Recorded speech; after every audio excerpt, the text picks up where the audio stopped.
18వ తారీఖు నుంచి నియోజకవర్గంలో గడప గడపకి కార్యక్రమం మొదలు పెడతాం.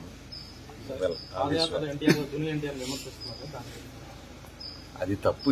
జూనియర్ ఎన్టీఆర్ తన స్వయం కృషితో పైకి వచ్చాడు. ఆయన ఎవరు పైకి తీసుకురాలా, అనేక అంతర్గత రహస్యాలు ఉన్నాయని ఇవన్నీ చెబితే చాలా మంది నిద్రపోరు. ఆయన పెళ్లితో సహా ఎవరి పాత్ర లేదు, ఏమీ లేదు. పాపం కష్టపడి తన టాలెంట్తో తను పైకి వచ్చాడు. తను కష్టపడ్డాడు. తెలుగుదేశం పార్టీకి 2009లో ప్రచారం చేశాడు. వాడుకొని కరివేపాకులాగా వదిలేశారు. ఈరోజు అతను సినిమాలు చేసుకుంటున్నాడు, తన కెరీర్ తను చూసుకుంటున్నాడు.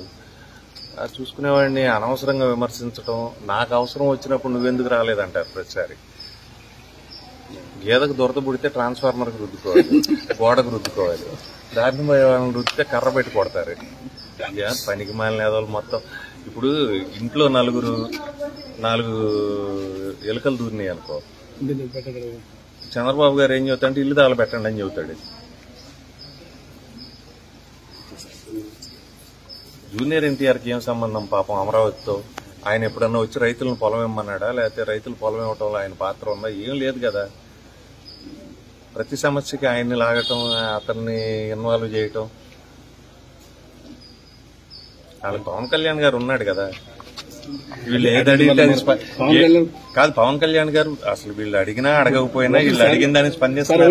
మళ్ళీ ఎన్టీఆర్ రామలింగం చెరువులో ఫుల్గా నీళ్లు ఉన్నాయి, చేపలు ఉన్నాయి. మీకు ఏమైనా ఉంటే కావాలంటే వెళ్తే మంచి ఆర్గానిక్ చేపలు దొరికి చూసుకోండి.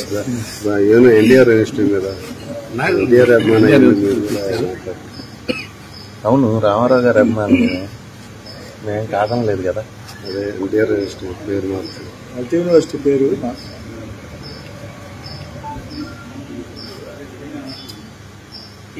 అంటే ప్రభుత్వానికి ఎప్పుడు కూడా డిస్క్రిప్షన్ ఉంటుంది. హైదరాబాద్ లో విమానాశ్రయానికి రామారావు గారి పేరు పెడదాం అనుకున్నారు. ఏమైంది? రాజీవ్ గాంధీ గారి పేరు పెట్టారు. ఇప్పుడు జగన్ గారు ఇక్కడ జిల్లాకి పేరు పెట్టారు. ఈ మాట్లాడే గొంతులన్నీ కూడా అప్పుడు ఎందుకు మరి మాట్లాడకుండా నోరు మూసుకొచ్చారు? మంచి పని చేసినప్పుడు కూడా దాన్ని స్వాగతించాలి కదా, జిల్లాకి పేరు పెట్టినప్పుడు. సరే, ఆయన ఆరోగ్యశ్రీ కానీ లేకపోతే ఈ కాలేజీలు కానీ అన్నింటినీ క్లబ్ చేసి చేద్దాం అనుకున్నారు గవర్నమెంట్ తరఫున. అది గవర్నమెంట్ డెసిషన్ కదా.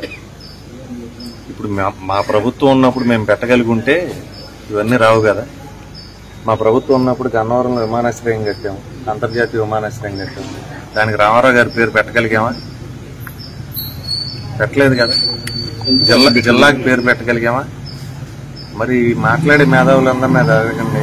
నేను కూడా అదే ప్రభుత్వంలో ఉన్నా కదా. హైదరాబాద్ ఎయిర్పోర్ట్ కి రాజీవ్ గాంధీ గారి పేరు పెట్టినప్పుడు గొడవ చేశాం తెలుగుదేశం పార్టీలో ఉండి. ఆంధ్రప్రదేశ్ రాష్ట్రంలో తెలుగుదేశం పార్టీ అధికారంలో ఉన్నప్పుడు గన్నవరం విమానాశ్రయాన్ని అంతర్జాతీయ విమానాశ్రయం చేసినప్పుడు గన్నవరం విమానాశ్రయానికి రామారావు గారి పేరు ఎందుకు పెట్టలా? అక్కడ పెట్టమని అడిగాంగా 10 సార్లు. ఇక్కడ ఎందుకు పెట్టలా? నా చేతిలో ఉన్నప్పుడు నేను పెట్టకుండా ఇంకోటి గురించి నాకెందుకు చర్చ? ఇప్పుడు మీరు సమర్థిస్తున్నారా, వ్యతిరేకిస్తున్నారా? సీఎం గారికి చెప్పాము, రిక్వెస్ట్ చేసాము. రిక్వెస్ట్ చేస్తే అది గవర్నమెంట్ స్టాండ్ సెన్స్ అని చెప్పారు కదా. అవునబ్బా, రామారావు గారి పేరు పెట్టడం వలన తీయటం వలన రామారావు గారికి వచ్చినటువంటి నష్టం ఏం లేదు. అట్లాగే రాజశేఖర రెడ్డి గారి పేరు పెట్టడం వలన ఆయన కొత్తగా వచ్చేటువంటి ఇదేం లేదు. అదేం పెద్ద ఇష్యూ కాదు. ప్రజల జీవన ప్రమాణాలని లేకపోతే ప్రజలకి నిత్యం ఉండే సమస్యలను తీర్చేటువంటి సమస్య ఏం కాదు. ఇది 2 రాజకీయ పార్టీల మధ్య ఏదో పేరు గొడవ. చంద్రబాబు నాయుడు గారికి ఆహారం లేదు కాబట్టి ఇటువంటి బట్టు తిరుగుతాడు.